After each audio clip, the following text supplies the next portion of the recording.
दिसंबर के महीने की बात है, जब सर्द हवाएं हर किसी को ठिठुरने पर मजबूर कर रही थीं। ठंड ने पूरे उत्तर भारत को अपनी गिरफ्त में ले लिया था। लोग रजाइयों और अलाव के सहारे सर्दी से बचने की कोशिश कर रहे थे। गांवों में शाम जल्दी ढल जाती थी और रातें लंबी लगती थीं। ऐसे मौसम में परिवार और अपनों का साथ हर किसी के लिए सुखद होता है। संगीता और रोहित की शादी को 3 साल हो चुके थे। हालांकि रोहित अपनी नौकरी के सिलसिले में दिल्ली में रहता था, जबकि संगीता अपने मायके में। यह दूरी उनके रिश्ते में एक अनकही खामोशी ला रही थी। रोहित को अक्सर ससुराल से आने का न्योता मिलता था, लेकिन अपनी व्यस्त जिंदगी और काम के दबाव के चलते वह कभी जा नहीं पाया। संगीता के पिता मोहनलाल ने इस बार ठान लिया था कि वे रोहित को ससुराल बुलाएंगे। रोहित को यहाँ आना चाहिए, आखिर परिवार से मिलना भी तो जरूरी है, मोहनलाल ने अपनी पत्नी से कहा। उन्होंने रोहित से फोन पर बात की और आग्रह किया कि वह इस बार छुट्टियों में कुछ दिन उनके साथ बिताए। पिताजी, मैं कोशिश करूंगा, रोहित ने औपचारिक जवाब दिया, लेकिन भीतर ही भीतर वह जानता था कि उसे जाना चाहिए। संगीता ने भी दबे शब्दों में कहा, अगर इस बार तुम नहीं आए तो पिताजी बहुत नाराज होंगे। आखिरकार 15 दिसंबर 2021 को ठंडी कड़ाके की शाम में रोहित और संगीता ने ससुराल पहुंचने का फैसला किया। जैसे ही वे घर पहुंचे, ससुराल वालों ने उनका बेहद गर्मजोशी से स्वागत किया। मोहनलाल ने आगे बढ़कर रोहित को गले लगाया, जबकि उनकी सास कमला देवी ने संगीता को अपने पास बैठा लिया। घर में खुशी का माहौल छा गया। संगीता की बड़ी बहन रीना भी घर पर मौजूद थी। रीना, जो बेहद खूबसूरत और आकर्षक थी, अपने मायके में पिछले 1 साल से रह रही थी। उसका पति राजेश विदेश में नौकरी करता था। लंबे समय से वह अपने परिवार से दूर थी और रीना का अकेलापन उसकी आंखों में साफ झलकता था। रीना ने रोहित का स्वागत बड़े उत्साह के साथ किया। उसने मुस्कुराते हुए कहा, वाह रोहित भैया, आखिरकार आप हमारे घर आ ही गए। दीदी तो हमेशा शिकायत करती रहती थीं कि आप कभी समय नहीं निकालते। रोहित ने हल्की मुस्कान के साथ जवाब दिया, अब आ गया हूं तो शिकायतें खत्म कर दीजिए। रीना की बातचीत में चंचलता थी, लेकिन उसकी आंखों में एक गहरा अकेलापन भी था, जो शायद वह किसी को दिखाना नहीं चाहती थी। संध्या के समय चाय और पकौड़ों का दौर चला। घर के सभी सदस्य मिलकर हंसी मजाक कर रहे थे। रोहित ने महसूस किया कि यह माहौल उसकी तनाव भरी जिंदगी से कितना अलग और सुखद है। हालांकि वह रीना की तीखी नज़रों को बार बार अपने ऊपर महसूस कर रहा था, जो उसे थोड़ा असहज भी कर रहा था। रीना ने बातचीत के दौरान रोहित से पूछा, आपकी नौकरी कैसी चल रही है भैया? सब ठीक है, रोहित ने कहा। थोड़ा काम का दबाव रहता है, लेकिन समय तो ऐसे ही बीतता है, रीना ने हंसते हुए कहा। अच्छा है कि आप समय निकालकर यहाँ आ गए। दीदी बहुत खुश हैं और हम सब भी। उस रात पूरे परिवार ने साथ बैठकर खाना खाया। खाने की मेज पर सभी ने हंसी मजाक किया। रीना ने रोहित की पसंद का खास ख्याल रखा। भैया, ये गोभी के पराठे आपके लिए बनाए हैं।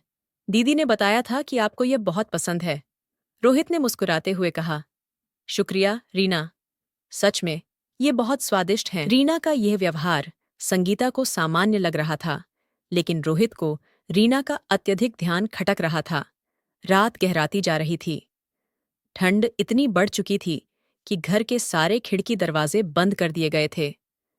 सबने अपने अपने बिस्तरों पर जाने की तैयारी की। रोहित और संगीता का बिस्तर घर के पिछले हिस्से में लगाया गया था। रीना का कमरा पास के कमरे में था।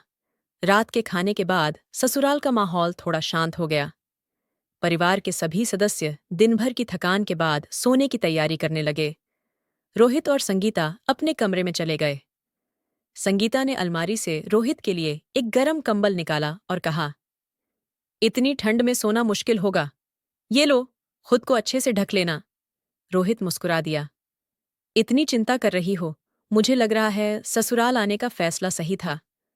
संगीता ने उसकी तरफ प्यार भरी नजरों से देखा और कहा, पिताजी बहुत खुश हैं कि तुम यहाँ आए हो, लेकिन मुझे एक बात बताओ, क्या तुम मेरे साथ खुश हो? रोहित इस सवाल पर थोड़ा चौंका। उसने जवाब टालते हुए कहा, यह कैसा सवाल है? हम दोनों अपने अपने कामों में व्यस्त रहते हैं, लेकिन इसका मतलब ये नहीं कि मैं खुश नहीं हूं।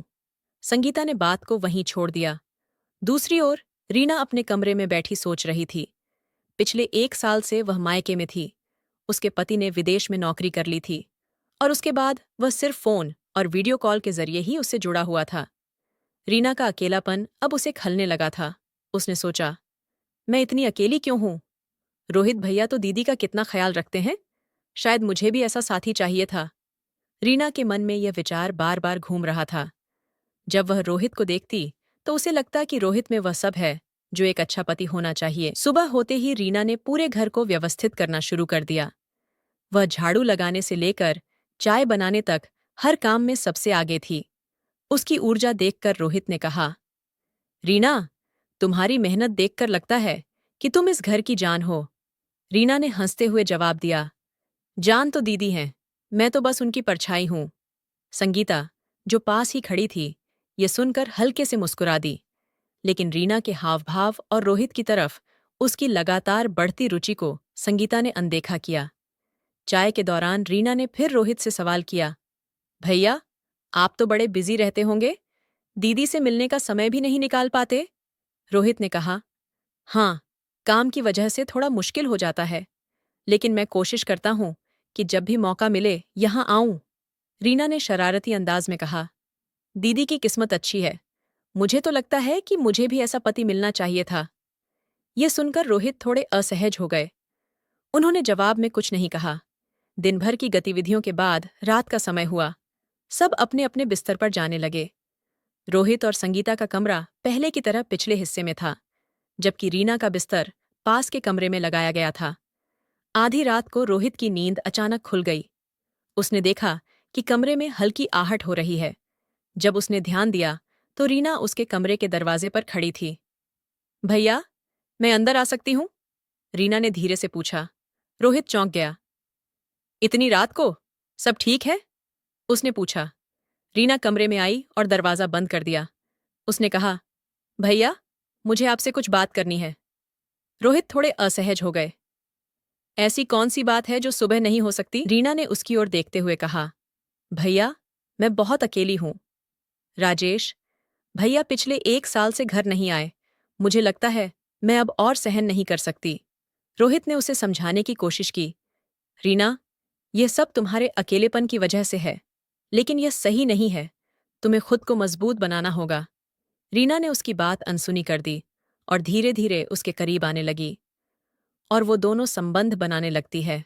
उस रात रीना और रोहित ने वह गलती की जो किसी भी रिश्ते को तोड़ सकती थी। रीना के अकेलेपन और रोहित के अस्थिर मन ने उन्हें उस रास्ते पर धकेल दिया जहां से वापस लौटना आसान नहीं था। सुबह हुई तो रोहित का दिल अपराध बोध से भरा हुआ था। उसने रीना से कहा, ये गलती फिर कभी नहीं होनी चाहिए। मुझे खुद पर शर्म आ रही है। रीना ने हल्की मुस्कान के साथ कहा, भैया, मैं जानती हूं कि आप ऐसा सोच रहे हैं, लेकिन मैं इसे गलती नहीं मानती।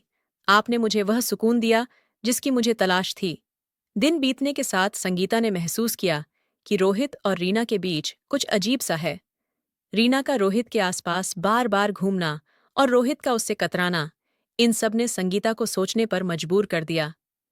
एक रात संगीता ने रीना को रोहित के कमरे में जाते हुए देख लिया।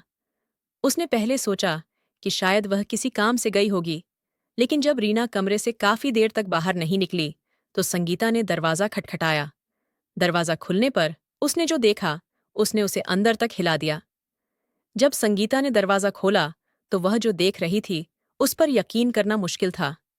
रीना और रोहित एक दूसरे के करीब बैठे हुए थे। कमरे का माहौल असामान्य था। रोहित तुरंत घबरा गया और बिस्तर से उठ खड़ा हुआ, जबकि रीना के चेहरे पर थोड़ी घबराहट के साथ एक अजीब सी मुस्कान थी। संगीता ने गुस्से और हैरानी से कहा, यह सब क्या हो रहा है? रीना, तुम मेरे पति के कमरे में इतनी रात को क्या कर रही हो? रीना कुछ पल के लिए चुप रही, फिर धीमे स्वर में बोली, दीदी, आप गलत समझ रही हैं। मैं तो बस रोहित भैया से कुछ बात करने आई थी। रोहित ने बीच में हस्तक्षेप करते हुए कहा, हाँ, वह बस कुछ सलाह लेने आई थी। इसमें कुछ भी गलत नहीं है। लेकिन संगीता को दोनों की बातें झूठी लगीं। उसने अपने अंदर उठते गुस्से को काबू में रखते हुए कहा, रीना, अगर तुम्हें कोई बात करनी थी तो सुबह कर सकती थी। रात को ऐसे चुपके से किसी के कमरे में जाना सही नहीं है। रीना ने कोई जवाब नहीं दिया और चुपचाप कमरे से बाहर निकल गई। रीना के जाने के बाद संगीता ने दरवाजा बंद किया और रोहित की तरफ मुड़ी। उसकी आंखों में आंसू थे। उसने गहरी सांस लेते हुए कहा, रोहित, सच सच बताओ, मेरे और मेरे परिवार के साथ ऐसा क्यों कर रहे हो? क्या तुम्हारे और रीना के बीच कुछ है? रोहित ने तुरंत इनकार करते हुए कहा, तुम पागल हो गई हो क्या? ऐसा कुछ नहीं है। तुम बेवजह शक कर रही हो। संगीता ने रोहित की आंखों में झांकते हुए कहा, झूठ मत बोलो, मैं सब समझ सकती हूं। तुम्हारा व्यवहार पिछले कुछ दिनों से बदल गया है। रोहित ने आवाज ऊंची करते हुए कहा, बस, ये तुम्हारा भ्रम है। मुझे और कोई सफाई देने की जरूरत नहीं। अगली सुबह संगीता ने रीना से अकेले में बात करने की कोशिश की। उसने कहा, रीना, मुझे सच बताओ, कल रात क्या हुआ था और तुम इतनी अजीब हरकतें क्यों कर रही हो? रीना ने कुछ देर तक चुप रहने के बाद कहा, दीदी, मुझे माफ कर दो, लेकिन मैं अकेली हूं और पिछले 1 साल से मैं बहुत कुछ सह रही हूं। राजेश से दूर रहकर मैं टूट चुकी हूं। मैंने जो किया वह शायद गलत था, लेकिन मैं अपने मन को रोक नहीं पाई। संगीता के पैरों तले जमीन खिसक गई। उसने घबराकर पूछा, क्या मतलब है तुम्हारा? क्या तुम और रोहित? रीना ने सिर झुका लिया और कहा, हाँ दीदी, वह रात एक गलती थी, लेकिन मैं अपनी भावनाओं को रोक नहीं पाई। संगीता ने यह बात अपने माता पिता से बताने का फैसला किया। उसने अपनी माँ, कमला देवी, को बुलाया और कहा, माँ, मुझे आपसे कुछ बहुत जरूरी बात करनी है। रीना और रोहित के बीच कुछ ऐसा हुआ है जिसे मैं नजरअंदाज नहीं कर सकती। कमला देवी ने चौंकते हुए पूछा, क्या हुआ है? साफ साफ बताओ। संगीता ने रोते हुए सारी घटना बता दी। कमला देवी ने तुरंत मोहनलाल को बुलाया और उन्हें यह बात बताई। परिवार में खलबली मच गई। मोहनलाल ने गुस्से में रोहित और रीना दोनों को बुलाया। उन्होंने कड़े शब्दों में कहा, यह क्या सुन रहा हूं? क्या यह सच है? रोहित ने कोई जवाब नहीं दिया, लेकिन रीना ने धीरे से कहा, पिताजी, मुझसे गलती हो गई। रोहित को अपने किए पर बेहद पछतावा हुआ। उसने कहा, पिताजी, यह मेरी गलती थी। मैंने रीना को इस स्थिति में डाल दिया, लेकिन मैं आपसे और संगीता से माफी मांगता हूं। मोहनलाल ने गुस्से में कहा, माफी मांगने से कुछ नहीं होगा। तुमने हमारे परिवार की इज्जत को ठेस पहुंचाई है। तुम इस घर से चले जाओ। रीना ने महसूस किया कि उसकी एक गलती ने पूरे परिवार को हिलाकर रख दिया। उसने खुद को संभालते हुए कहा, पिताजी, मैं अपने किए के लिए शर्मिंदा हूं। मुझे मेरी गलती की सजा दीजिए, लेकिन परिवार को टूटने मत दीजिए। रीना ने फैसला किया कि वह मायके छोड़कर अपने पति के पास जाएगी और अपने रिश्ते को फिर से सुधारने की कोशिश करेगी। इस कहानी का संदेश यह है कि अकेलापन और भावनात्मक कमजोरी इंसान को गलत कदम उठाने पर मजबूर कर सकती है। रिश्तों में ईमानदारी और भरोसे को बनाए रखना सबसे जरूरी है। हर गलती का परिणाम सिर्फ एक व्यक्ति पर नहीं, पूरे परिवार पर पड़ता है। दोस्तों, आज के लिए इतना ही है। चैनल को सब्सक्राइब करने के लिए मत भूलिए। जय हिंद, जय भारत, नमस्कार।